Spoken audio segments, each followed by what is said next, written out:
Bismillah. Assalamualaikum warahmatullahi wabarakatuh.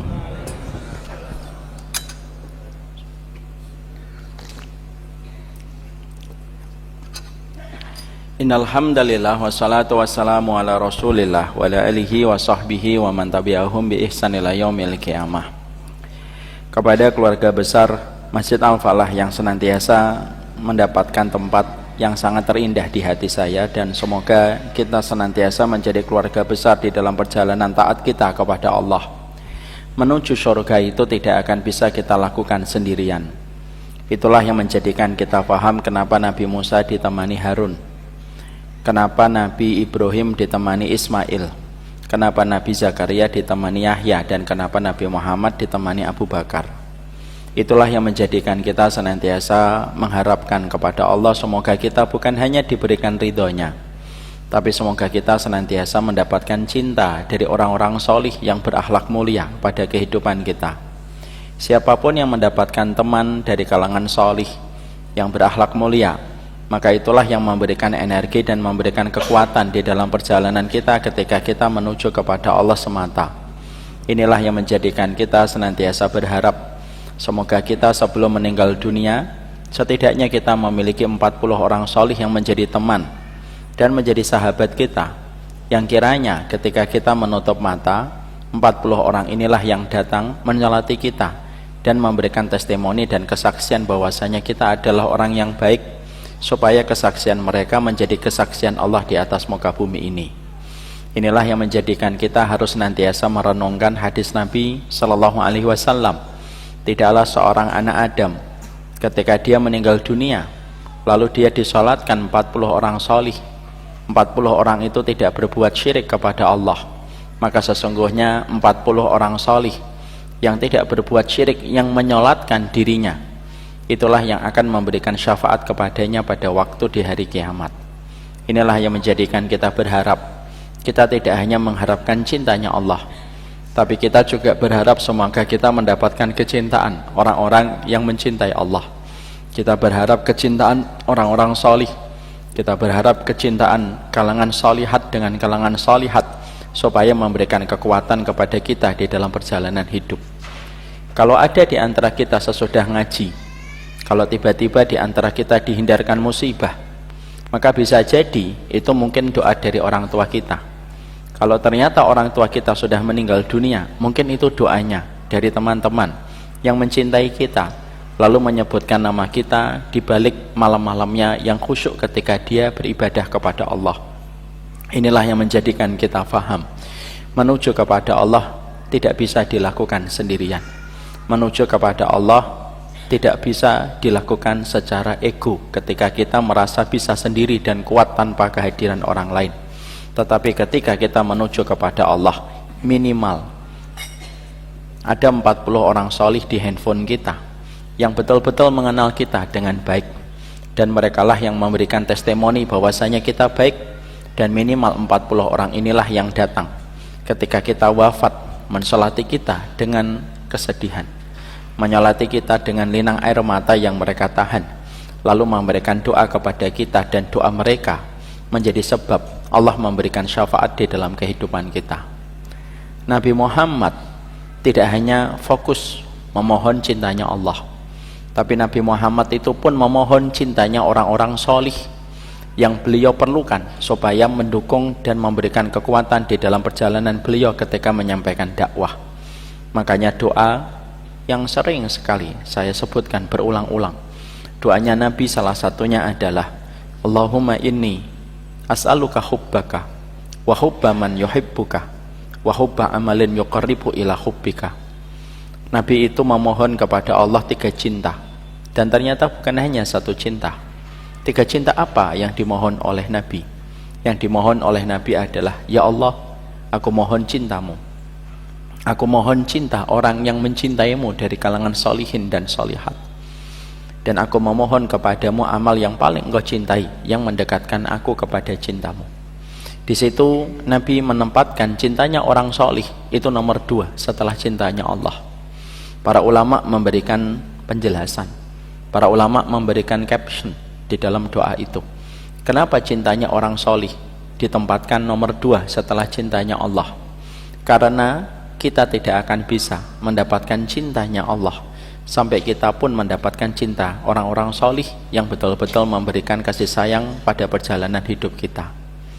Mendapatkan teman kolega itu dunia, tapi mendapatkan teman yang solih, yang mereka mengenal kita dengan baik, yang merasa kehilangan ketika kita wafat, yang merasa sedih ketika mereka kehilangan orang yang menemani mereka dalam taat dan menemani mereka dalam ilmu, maka itu adalah karunia dan itu adalah anugerah.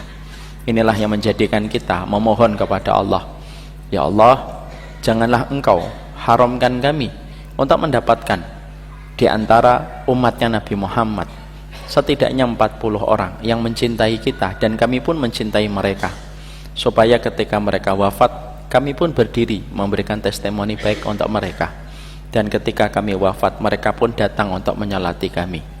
Man mata fayusalli alaihi arba'una rajulan la yusyrikuna billah illa syafa'ahumullahu yaumal qiyamah.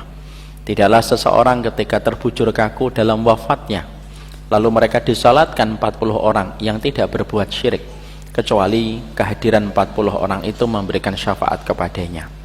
Semoga kehadiran kita di majelis ilmu dan kita rutinkan dimanapun masjid yang kita rutinkan, tidak hanya mendapatkan ilmu, tetapi kita mendapatkan teman dan mendapatkan sahabat.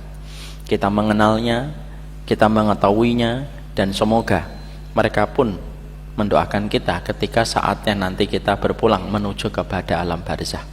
Inilah yang mahal, yang tidak setiap orang bisa mendapatkan. Semua orang bisa mendapatkan dunia, tapi belum tentu setiap orang bisa mendapatkan sahabat. Inilah yang menjadikan kita sabar di dalam perjalanan kita, bermuamalah, berinteraksi dengan banyak orang. Kalau ada yang berbuat salah, dimaafkan, dilapangkan hatinya, supaya kita pun mudah dimaafkan dan dilapangkan hatinya oleh teman kita, dan semoga kita pun mudah dimaafkan oleh Allah. Semoga kita tidak pernah lupa ada 40 orang solih yang kita harus miliki di dalam handphone kita, yang kita kategorikan merekalah yang pasti hadir ketika kita wafat. Hadirnya mereka bukan karena urusan relasi bisnis, datangnya mereka bukan karena mereka bawahan kita, datangnya mereka bukan karena kita majikan mereka, tapi datangnya mereka itu betul-betul karena mencintai kita. Semoga Allah memberikan kepada kita ilmu, dan semoga Allah memberikan kepada kita persahabatan di atas keinginan hati yang sama, supaya kita mendapatkan ridho dari Allah Subhanahu wa Ta'ala. Semoga di Masjid Al-Falah, masjid yang saya tahu ini adalah masjid yang luar biasa, bukan hanya menjadikan setiap orang mendapatkan ilmu, bukan hanya setiap orang mendapatkan manfaat dari setiap kegiatan dan program yang telah dimiliki oleh Masjid Al-Falah, tapi semoga satu waktu masjid ini akan menjadi ekosistem persahabatan besar bagi kaum muslimin insyaallah. Dan kita berdoa untuk kemakmuran, dan kita berdoa pula untuk kebaikan masjid ini di masa mendatang, supaya kita bisa memberikan warisan yang terbaik kepada anak cucu kita. Amin insyaallah. Alhamdulillah pula liftnya sudah jadi. Alhamdulillah, 3 bulan saya meninggalkan, liftnya sudah jadi. Berarti kalau saya meninggalkan 4 bulan, insyaallah lantai 3 terbangun.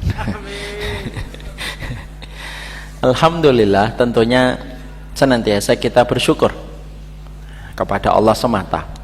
Bukan hanya melulu bersyukur terhadap kenikmatan dunia, tetapi sejatinya kita bersyukur atas kenikmatan yang masih Allah berikan kepada kita di dalam jalan ketaatan.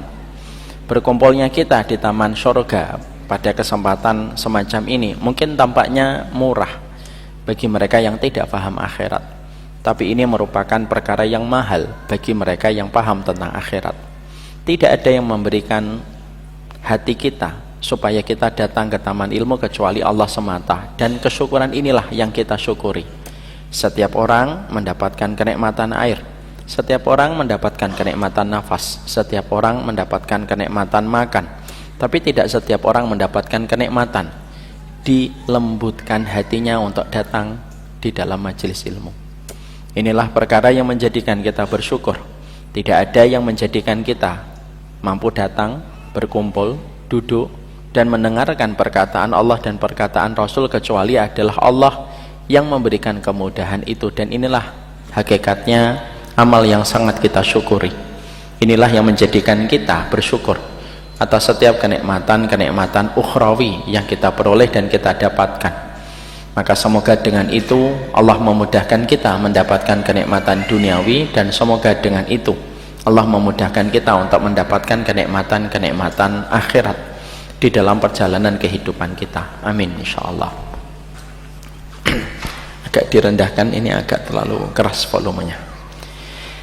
Kita pada kesempatan hari ini Bapak dan Ibu, kita karena ini merupakan edisi perdana setelah perjalanan 3 bulan kita tidak berjumpa, maka izinkan kami pada kesempatan secara khusus ini kami ingin menyampaikan sebuah materi yang kiranya materi ini masih sangat relate dan masih sangat tepat untuk kita mengerti dan untuk kita pahami. Materi yang akan kita bahas pada kesempatan hari ini, karena ini merupakan materi perdana, tidak bercerita tentang doa 40 Rabbana, tapi kita akan mempelajari bersama tentang bagaimana kehidupan kita pasca Ramadan itu meninggalkan kita, supaya setidaknya kita faham bagaimana menjalani Ramadan, bagaimana menjalani kehidupan kita setelah Ramadan telah kita tinggalkan. Dan ketika kita mendatangi bulan Dzulqa'dah pada kesempatan hari ini, ketika kita juga menuju kepada bulan Dzulhijjah dalam hitungan hari ke depannya, maka setidaknya kita mengucapkan taqabbalallahu minna wa minkum, taqabbal ya karim. Semoga Allah terima setiap amal yang telah kita lakukan, dan semoga Allah terima amal yang telah kita kerjakan. Tentunya doa ini menegaskan kepada kita banyak hal. Doa ini menegaskan kepada kita bahwasanya antara seorang mukmin dengan mukmin itu mereka memiliki persaudaraan, dan salah satu tanda persaudaraan kita itu ketika kita mudah untuk mendoakan saudara-saudara kita, supaya doa-doa yang kita panjatkan itu menjadi sebuah nilai kebaikan dari apa yang telah kita lakukan susah payah ketika kita kemarin melewati di bulan Ramadan. Makanya doa taqabbalallahu minna wa minkum memberikan kepada kita bahwasanya doa ini semoga bisa menebalkan yang tipis dari amal yang kita lakukan di bulan Ramadan. Semoga doa ini bisa menambahkan apa yang kurang dari apa yang kurang maksimal yang kita lakukan di bulan Ramadan, dan semoga doa ini memberikan keberkahan terhadap setiap amal yang telah kita lakukan dan telah kita kerjakan ketika Ramadan kita bersusah payah sampai akhirnya kita memasuki bulan Syawal, dan hari ini telah memasuki bulan Dzulqa'dah. Maka setidaknya ada 5 poin penting yang disampaikan oleh para ulama berkaitan ketika kita telah ditinggalkan Ramadan. Para ulama lalu menyampaikan kepada kita, yang pertama, kita tentunya paham bahwasanya ketika kita telah ditinggalkan Ramadan, jangan pernah cepat melupakan Ramadan, karena Ramadan itu tidak pantas untuk cepat dilupakan. Ramadan itu bukan mantan sehingga harus segera dilupakan. Ketika Ramadan itu bukan mantan yang harus segera dilupakan, maka sesungguhnya kita mendapatkan generasi emas pada umat Nabi Muhammad. Umat ini atau generasi emas pada umat Nabi Muhammad, mereka adalah orang yang paling cinta dengan Ramadan, dan tidak ada kaum yang paling mencintai Ramadan kecuali adalah Nabi dan para sahabatnya dari kalangan juga tabi'in dan tabi'ut tabi'in. Ketika kita mendapati sesungguhnya generasi emas umat ini mereka sangat mencintai Ramadan, maka tidak mengherankan kita menjumpai bahwasanya mereka tidak pernah melupakan Ramadan. Makanya apa yang dikatakan oleh Imam Ibnu Rajab dalam kitabnya Lataiful Ma'arif itu mengatakan, kana sahabatu yad'unallaha fi sittati asyurin ayyuballighuhum bir Ramadan, wa kana sahabatu yad'unallaha ayyataqabbala minhum a'malahum ba'da Ramadan. Imam Ibnu Rajab itu beliau menyebutkan kebiasaannya para sahabat itu apa? Para sahabat itu membagi umurnya dalam 1 tahun menjadi 2, dan itu sangat terikat dengan Ramadan. 6 bulan sebelum datangnya Ramadan tidak ada perkara yang paling mereka minta senantiasa kepada Allah kecuali satu, mereka memohon kepada Allah supaya dipanjangkan umurnya, supaya mereka menjumpai Ramadan pada tahun itu. Kalau Ramadan sudah selesai, tidak ada perkara yang paling mereka minta kepada Allah kecuali mereka memohon supaya amal mereka di bulan Ramadan itu diterima oleh Allah. Berdoanya bukan satu hari, bukan satu pekan, bukan satu bulan, tetapi dilakukan selama 6 bulan, ketika mereka tidak pernah lupa tentang luar biasanya Ramadan di dalam kehidupan mereka. Dan itulah yang menjadikan mereka terus memohon kepada Allah supaya apa yang telah mereka lakukan di bulan Ramadan itu diterima oleh Allah, dan mereka lakukan itu selama 6 bulan. Ini sekaligus pula memberikan kepada kita sebuah petunjuk bahwasanya ketika kita telah menjadi alumni Ramadan pada madrasah Ramadan tahun ini, maka tidak ada perkara yang paling luar biasa yang terus kita lakukan kecuali adalah terus berdoa.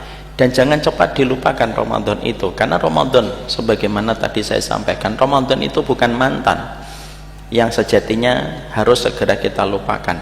Ramadan itu adalah cinta sejati seorang mukmin di dalam perjalanan hidup.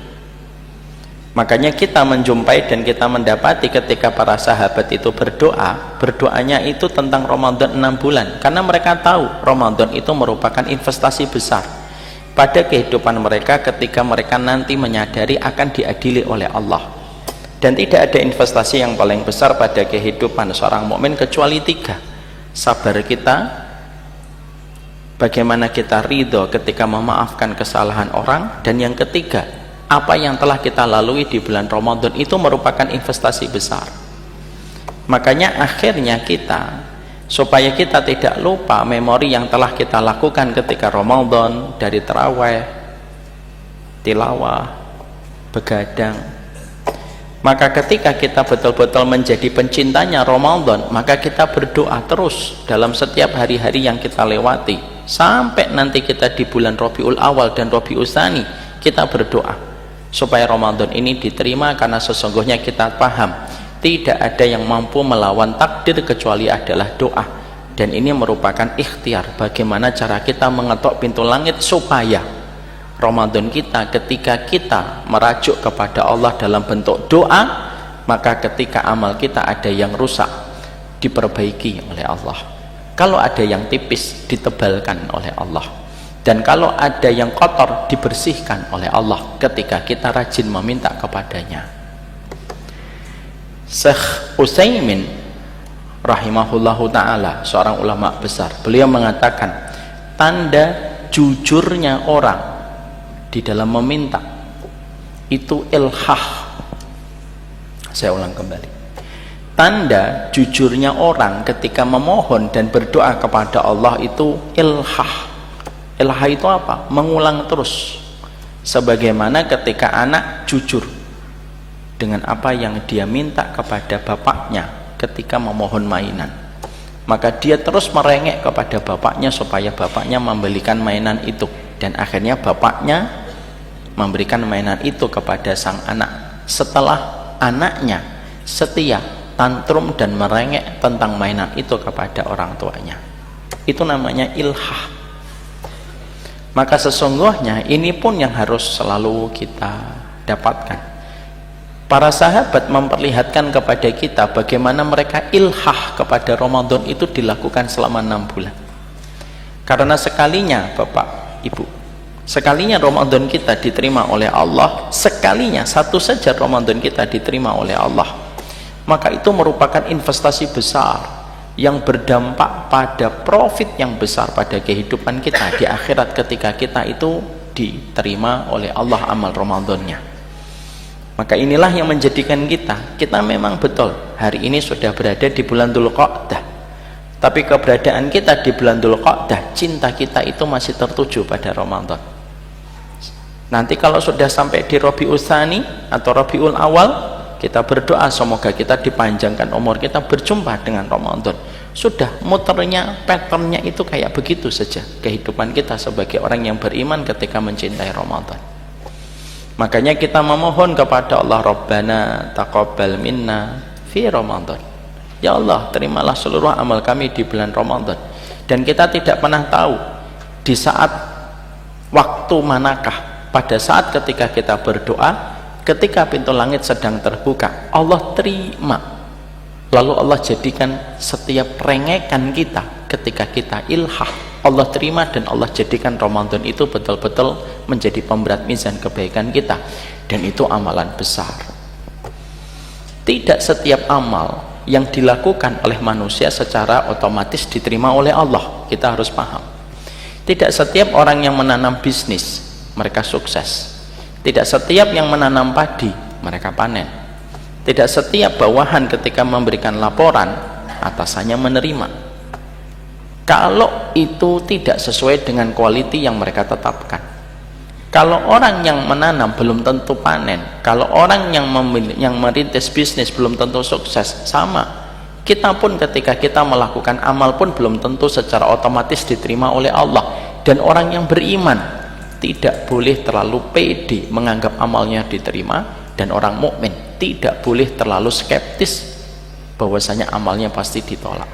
Dan kita itu sebagai orang beriman, kedudukan hati kita itu di antara dua titik ekstrim. Kadang kita merasa diterima, kadang kita merasa tidak diterima. Dan ketika kita merasa tidak diterima, disitulah kita berdoa.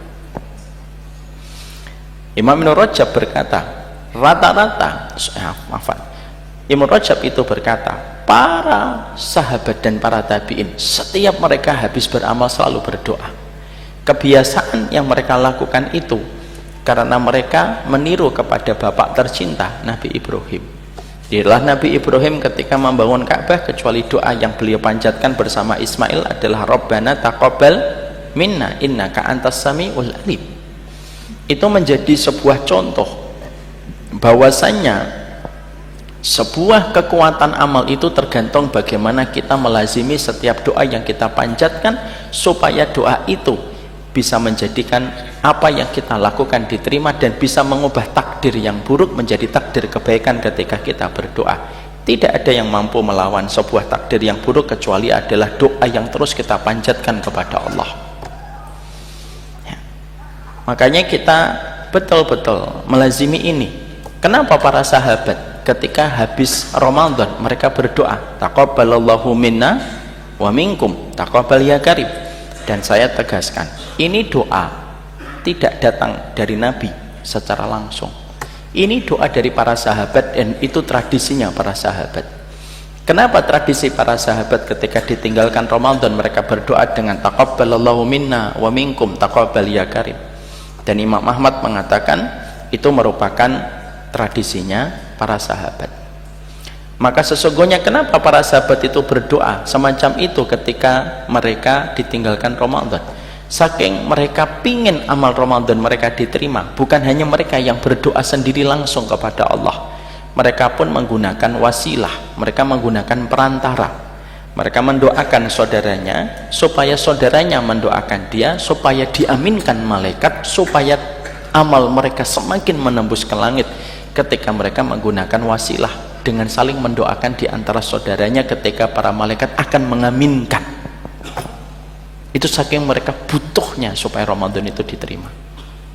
Bapak dulu, para sahabat Nabi dan para tabi'in, kalau mereka minta sesuatu, mereka bukan hanya berdoa langsung kepada Allah, tapi mereka juga menggunakan wasilah. Wasilahnya apa? Mendoakan saudaranya dengan apa yang mereka inginkan, supaya mereka diaminkan apa yang mereka doakan dari saudaranya itu untuk mereka. Ini disampaikan oleh Syekh Umar Muqbil di dalam kitabnya Khamsuna Qaidah fil Quran. Makanya dulu para sahabat misalkan mereka memohon supaya mereka diberikan anak solih, yang mereka lakukan apa? Mereka mendoakan, semoga anaknya Pak Hiban solih, semoga anak kamu solih, semoga anak kamu solih. Kenapa mereka begitu royal mendoakan saudaranya? Karena mereka sebenarnya ketika royal mendoakan saudaranya, karena mereka ingin supaya ketika royal mendoakan, malaikat itu pun mengaminkan untuknya ketika dia royal mendoakan saudaranya. Ya. Makanya hati-hati kalau ada orang tiba-tiba mendoakan bapak, insya Allah moga-moga dapat istri lagi. Ini sebenarnya dia lagi mendoakan dirinya sendiri. Maka sesungguhnya itu yang menjadikan kita memahami, sehingga akhirnya para sahabat saking dalam tanda petik serakahnya mereka supaya amal mereka itu diterima, mereka sering mengucapkan taqabbalallahu minna wa minkum taqabbal ya karim. Walaupun maaf, Imam Ahmad kalau tidak salah di dalam Sahih Fikih Sunnah diterangkan, Imam Ahmad tidak mengucapkan kalimat itu, tapi kalimat itu tidak diingkari oleh beliau. Dan itu menjelaskan kepada kita terus mengucapkan semoga amal kita diterima di bulan Ramadan. Kita perbanyak setiap lontaran doa kita kepada Allah, supaya di antara doa-doa yang begitu banyak ada satu yang diterima oleh Allah, dan sekalinya diterima oleh Allah, berbahagialah kita pulang untuk menemui panen dalam Ramadan yang telah kita lakukan. Karena kita paham menjadikan amal diterima itu tidaklah mudah.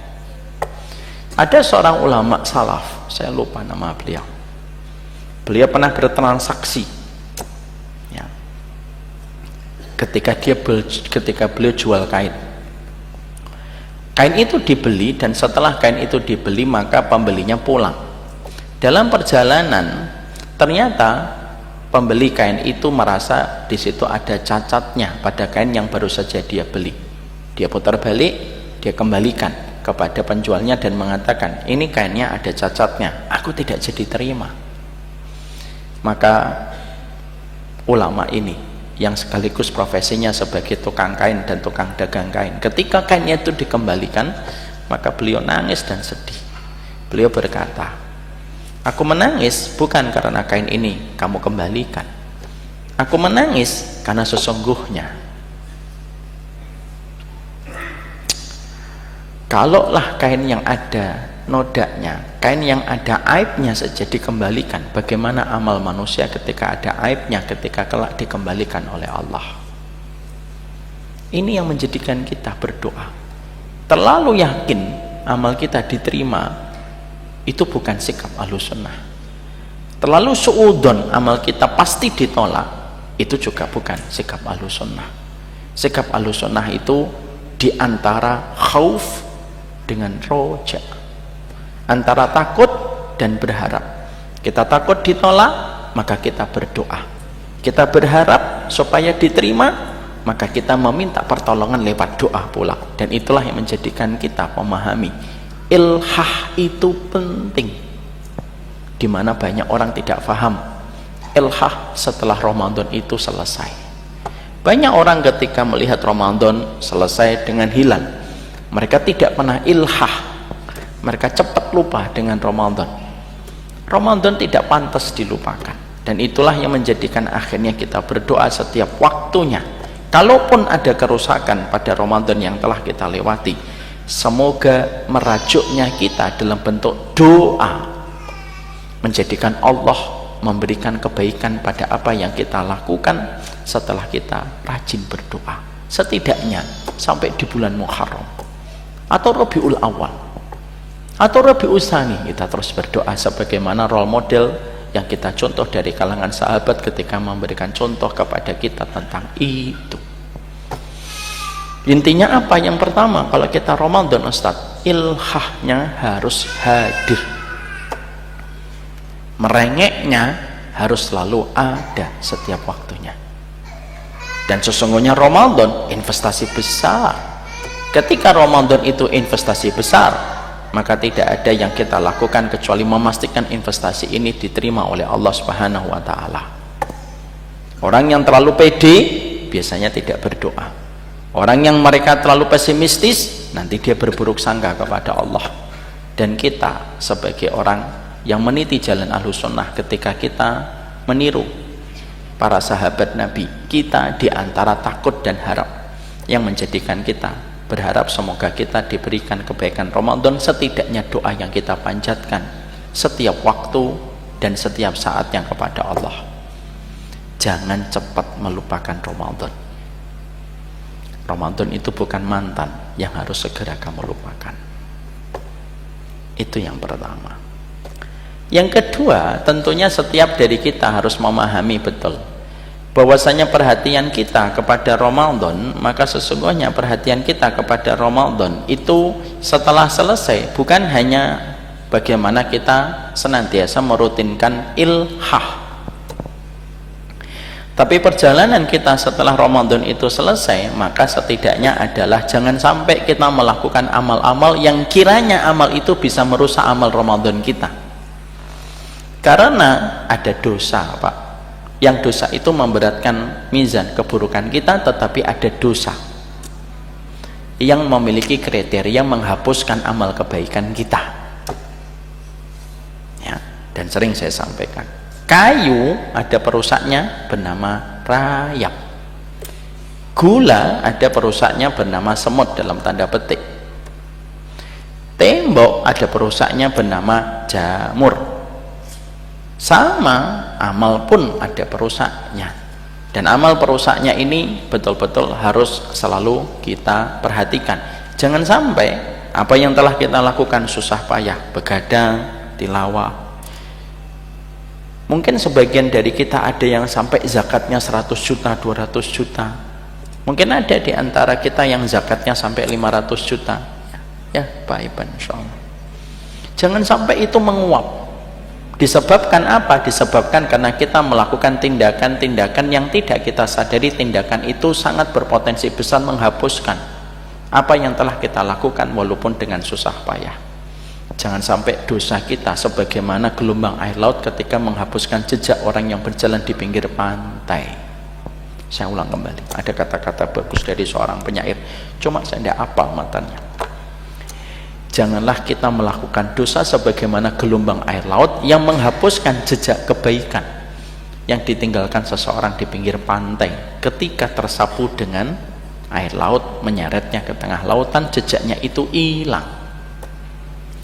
Makanya Allah lalu menyampaikan kepada kita bahwasanya wala takunu kallatina qadat ghaslaha min ba'di quwwatin ankasa di dalam surat An-Nahl 92. Jangan kamu sebagaimana seorang perempuan semalaman begadang ketika dia memintal kain, tapi ketika kain itu pada pagi harinya apa yang dipintal dengan semangat begadang semalam suntuk dirusak seketika dan tidak tersisa apa yang dia pintal semalam suntuk.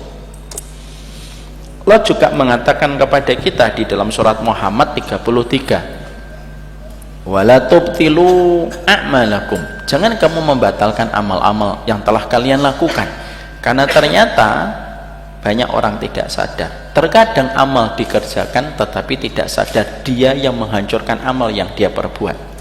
Mata balagal bunyan jamamahu idza kunta tabnihi wal akhar yahtimuhu. Kapan bangunan akan sempurna? Kalau kamu rajin membangun dan membiarkan yang lain itu menghancurkan bangunan itu. Terkadang bangunan yang sudah susah payah kita lakukan, ketika kita melakukan satu amal, kita ini tidak sadar melakukan tindakan-tindakan dosa, di mana tindakan dosa itu seperti gelombang yang menghapuskan jejak seseorang di pinggir pantai. Dosa itu, Pak, secara sederhana dikatakan oleh Imam Adz-Dzahabi, dosa itu secara sederhana ada dua. Ada dosa yang sejatinya tidak berkonsekuensi apapun kecuali memberatkan mizan keburukan kita. Ada dosa yang kedua, Pak, ada dosa yang kiranya berpotensi untuk menghapuskan kebaikan yang kita lakukan dengan susah payah.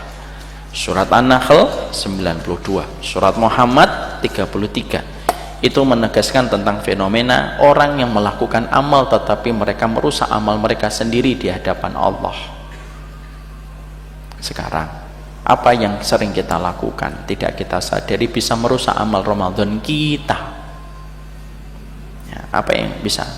Setidaknya ada beberapa dosa yang harus kita hati-hati supaya dosa-dosa itu tidak merusak keberkahan dari Ramadan yang telah kita lakukan susah payah. Karena Ramadan bisa diterima itu perkara sulit, tapi terkadang kita justru menodai Ramadan itu dengan amal yang merusak apa yang telah kita usahakan dan kita upayakan dengan susah payah. Apa dosa-dosa yang berakibat besar bisa merusak amal yang telah kita lakukan dan telah kita kerjakan? Yang pertama tentunya syirik. Syirik itu tentunya menghapuskan seluruh amal yang telah kita lakukan dengan susah payah, terutama syirik akbar, menghapuskan tanpa tersisa. Yang kedua, yaitu kemunafikan. Jangan sampai ada di antara kita melakukan tindakan kemunafikan setelah menjalani Ramadan, ketika dia telah memberikan usaha, ikhtiar, effort yang luar biasa. Ketika pas Ramadan, lalu dia melakukan tindakan kemunafikan. Lalu akhirnya dia membenci salah satu syariatnya Allah dengan sengaja setelah disampaikan kepadanya ilmu. Sudah disampaikan kepadanya ilmu, sudah disampaikan, dipastikan dia paham, tetapi dia tetap membenci salah satu syariatnya Allah. Itu termasuk di antara perkara yang menghapuskan amal kebaikan. Bapak, saya mendapatkan satu perintah, belum bisa melakukan, tidak apa-apa, semoga Allah memberikan kekuatan kepada kita. Tapi membenci itu jadi berbeda kedudukan dan posisinya di hadapan Allah. Kalau sudah membenci, namanya subversif antara dia dengan Allah. Perempuan belum bisa pakai jilbab, tapi dia mengatakan, ya saya belum bisa pakai jilbab karena belum bisa untuk memakainya dan khawatir tidak istiqomah. Kita doakan wanita semacam itu diampuni dosanya oleh Allah. Tapi beda Pak, kalau ada perempuan lalu mengatakan, saya tidak suka dengan jilbab. Apa jilbab itu? Rambut indah, sudah diberi sampo tiap 3 hari sekali, saset ada 3 habis, terus ditutup pakai jilbab dan tidak kelihatan. Saya menolak, saya tidak cocok. Nah, itu termasuk salah satu tindakan subversif. Belum bisa itu tidak apa-apa. Rabbana la tu'akhidna in nasina aw akhtana. Tidak mampu melakukan dan belum bisa mengerjakan itu lumrah Pak, karena ukuran ketaatan orang berbeda-beda. Tapi membenci itu sudah menjadi berbeda, karena membenci itu merupakan perkara yang besar di sisi Allah, dan itu kalau dilakukan bisa jadi amal seseorang itu menjadi terhapus. Maaf, kenapa ada orang ketika mencuri hukumannya berapa? Hukumannya mungkin ketika mencuri, lihat-lihat mencurinya. Kalau 270 triliun biasanya 6 tahun ya. Contoh, nggak usah dikaitkan kemana-mana semua. kalau dia mencuri misalkan 10 juta, nah mungkin 1 bulan gitu. Tapi kenapa kalau ada orang mereka membenci negara ini dan menolak ideologinya, itu hukumannya bisa berat, karena itu tindakan subversif. Apa yang berkaitan hati itu selalu mahal. Makanya kalau orang sudah menyelesaikan ibadah tapi setelah itu membenci, nah itu jadi beda Pak kedudukannya di sisi Allah. Maka itu tindakan berat. Karena apa? Membenci dengan hati dari apa yang Allah turunkan. Dzalika bi annahum karihu ma anzalallah fa ahbata amalahum. Karena mereka membenci apa yang Allah turunkan, Allah menghapuskan seluruh kebaikan yang telah mereka upayakan. Jangan boleh membenci Pak setelah Ramadan. Kalaupun ada syariat kita belum bisa, kita katakan saya belum bisa, tapi saya tidak akan membenci. Saya tidak akan membenci karena saya belum bisa. Saya ambilkan contoh analogi sederhana.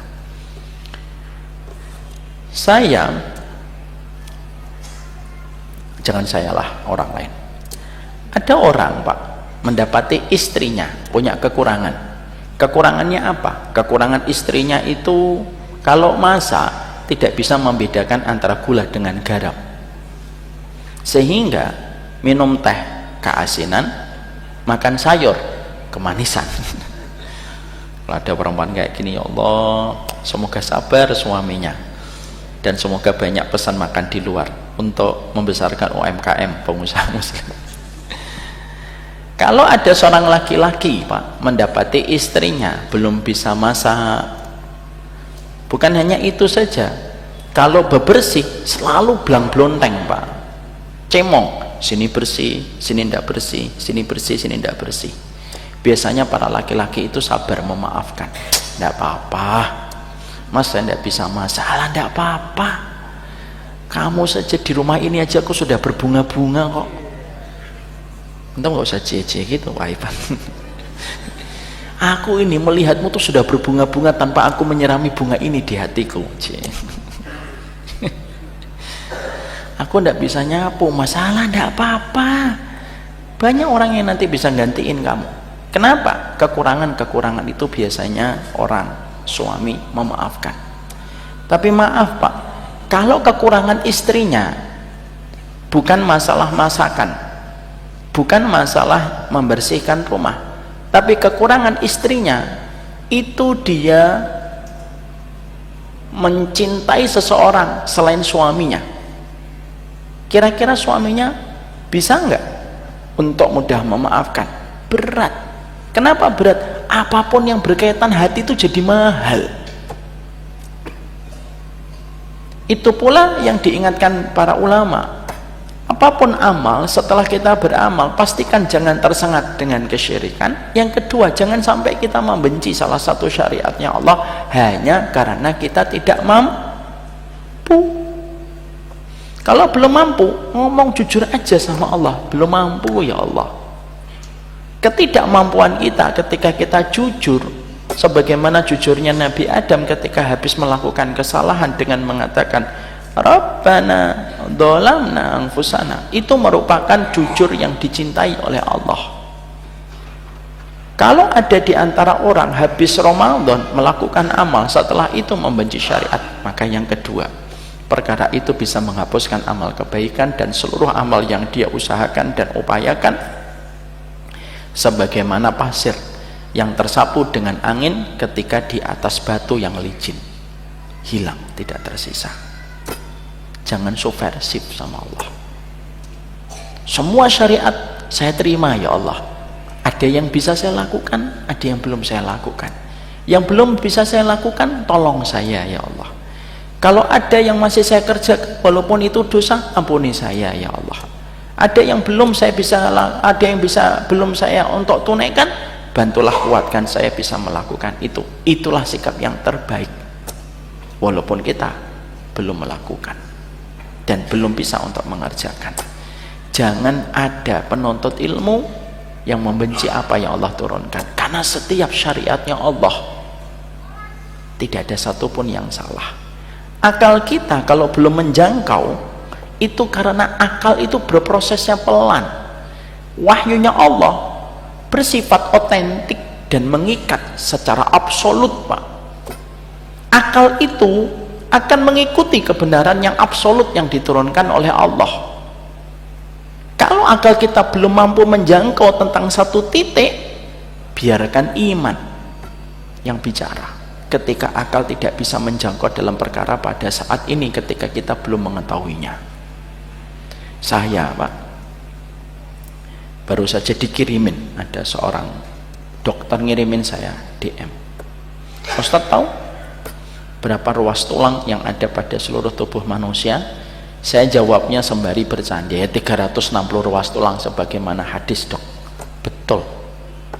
Dan itu disampaikan oleh Nabi Muhammad 1400 tahun yang lalu, ketika belum ada satupun alat, tidak ada CT scan, tidak ada MRI untuk menghitung detail bahwasanya ruas tulang kita itu ada 360.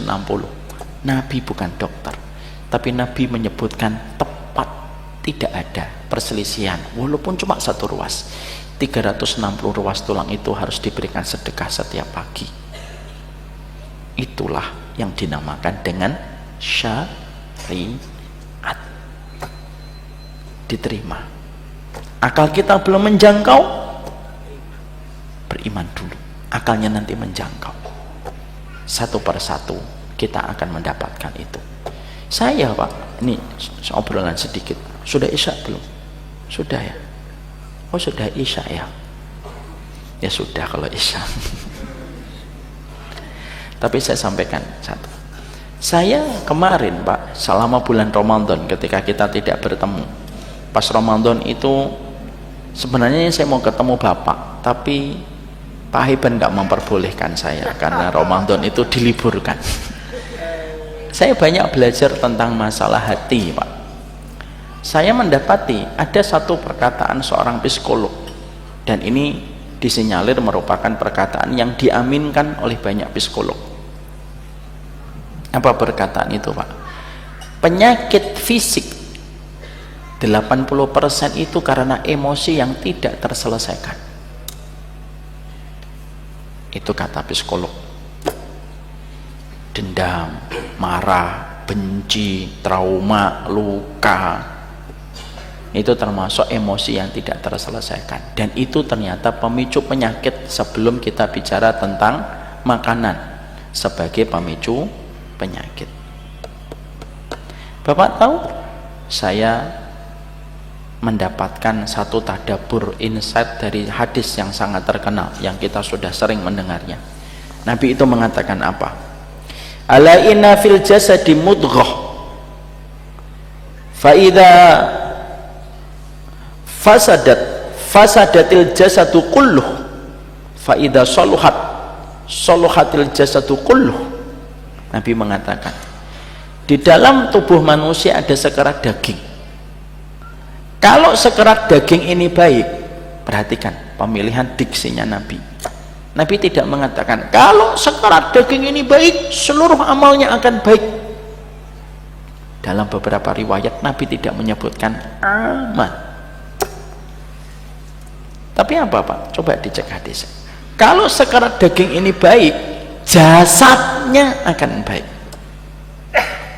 Kalau sekerat daging ini buruk, jasadnya akan buruk, dan itu adalah hati.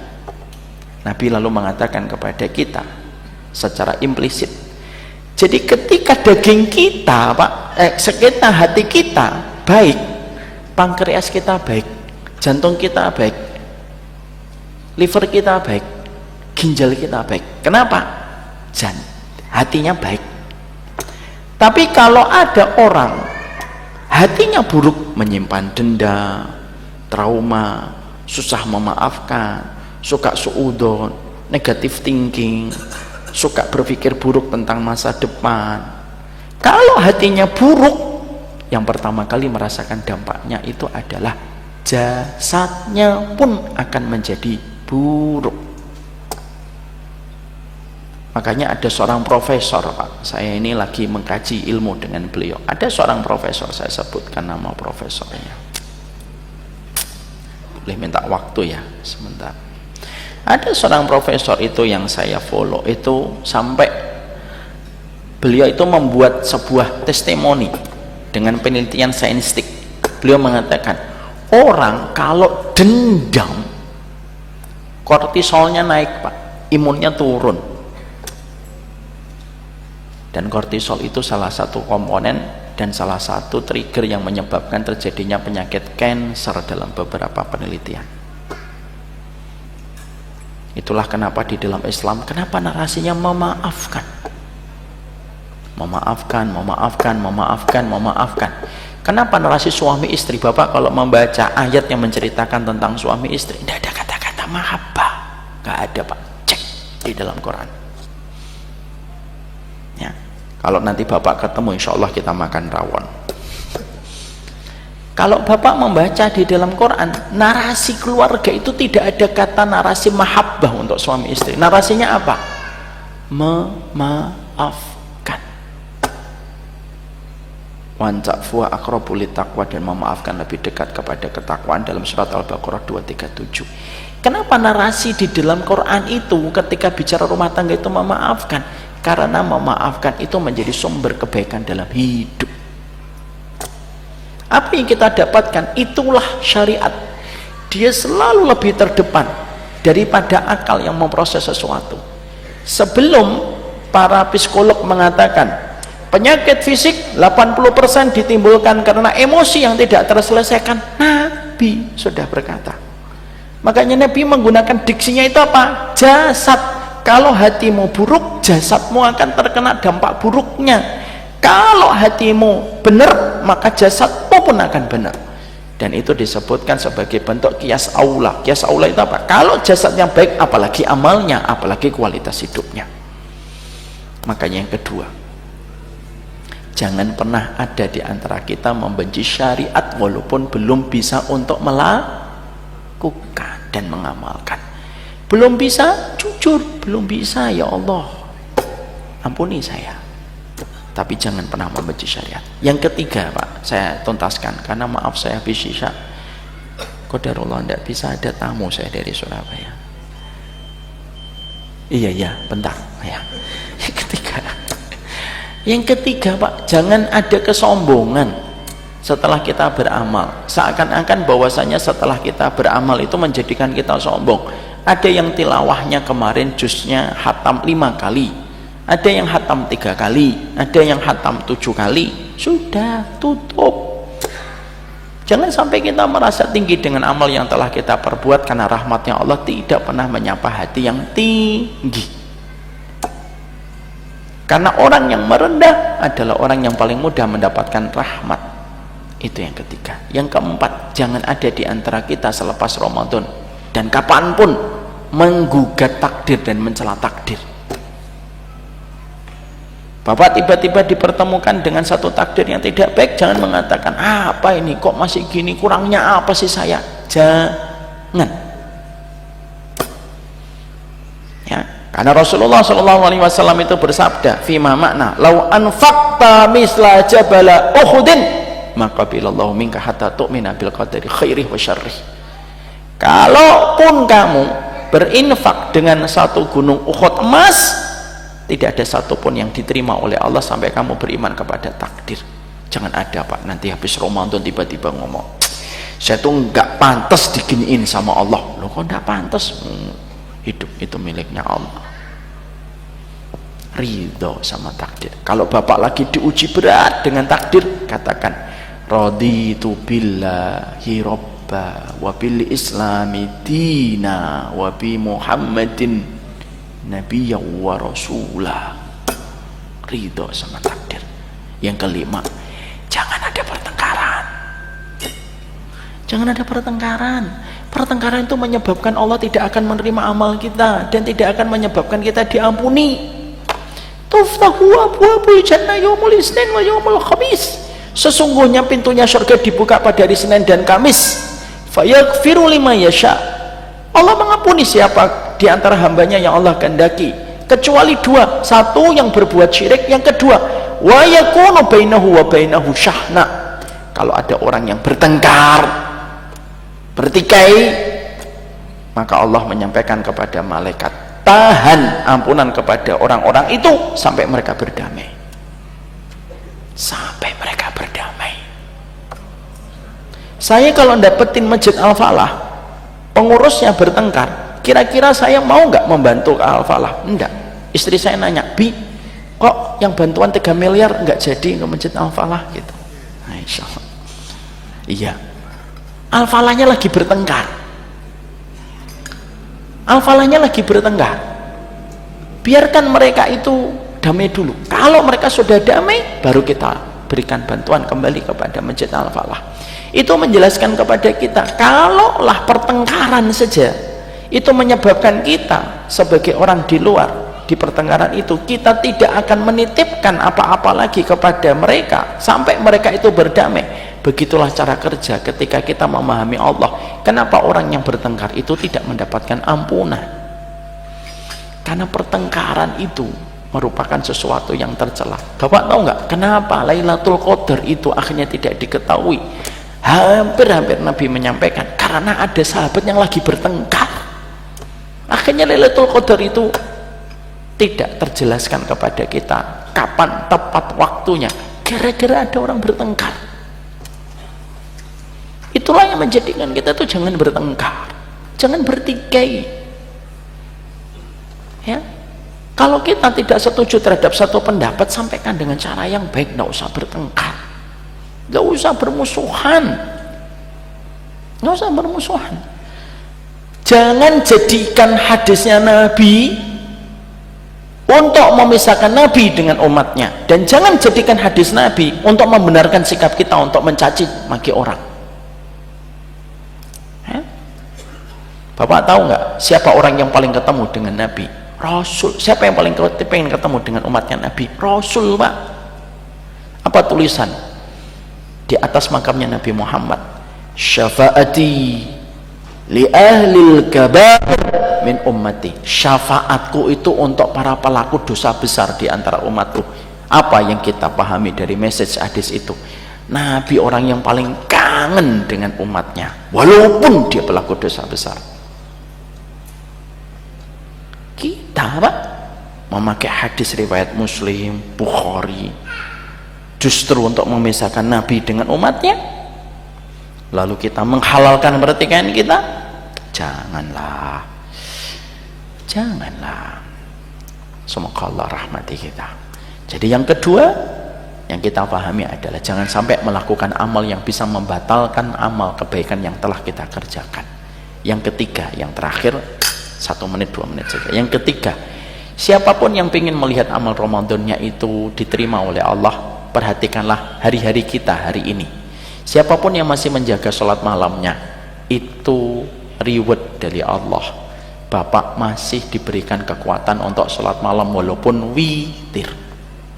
Siapapun yang masih menjaga tilawahnya karena dia ingin Allah berbicara dengannya dan dia menjaga tilawahnya, itu berarti hadiah bonus dari Allah. Allah masih berikan kekuatan kepadamu untuk bertilawah sebagaimana kamu tilawah di dalam Ramadanmu. Siapa yang ingin tahu bagaimana puasa kita diterima? Siapapun yang masih menjaga puasa sunnahnya, berarti amal itu diterima oleh Allah. Sawabul hasanah al hasanatu ba'daha. Balasan atas satu amal yang diterima selalu menjadikan amal-amal berikutnya dihadirkan oleh Allah. Siapa yang menjadikan kita masih istiqamah sholat tahajud? Allah. Kenapa? Mungkin Ramadanmu diterima. Siapa yang masih menjadikan kita masih tilawah walaupun Ramadan telah selesai dan kita mampu menghatamkan kemarin di bulan Syawal walaupun hanya setengah juz ataupun 1 juz tidak sebagaimana Ramadan? Allah yang memberikan itu. Kenapa? Mungkin Allah ridho dengan tilawahmu di bulan Ramadan, maka Allah yang memberikan kekuatan kepadamu setelah Ramadan itu selesai. Ramadan menjadi pola ideal kehidupan amalmu setelah Ramadan itu selesai. Fa amman a'ta wattaqa wa saddaqa bil husna fasanuyassiruhu lil yusra. Siapapun yang memberi dan bersedekah, wattaqa dan dia bertakwa, wa saddaqa bil husna dan membenarkan janji surga, apa yang Allah berikan? Fasanuyassiruhu lil yusra. Kami mudahkan dia mendapatkan jalan-jalan ketaatan dan kemudahan setelah amal-amalnya diterima. Semoga Allah berkahi amal yang telah kita lakukan. Semoga Allah terima amal Ramadan kita. Saya mohon maaf karena ada tamu dari Surabaya yang menanti saya tidak bisa melanjutkan habis sisya. Semoga Allah memberikan kesehatan untuk kita semuanya. Pak Haiban juga lekas sehat insya Allah, supaya bisa untuk membuat pantun-pantun lagi di masa mendatang insya Allah. Dan semoga nanti kita makan seroto dan makan rawonnya bersama-sama insya Allah. Ini yang dapat kita sampaikan. Subhanakallahumma wa bihamdika asyhadu an la ilaha illa anta astaghfiruka wa atubu ilaika. Assalamualaikum warahmatullahi wabarakatuh.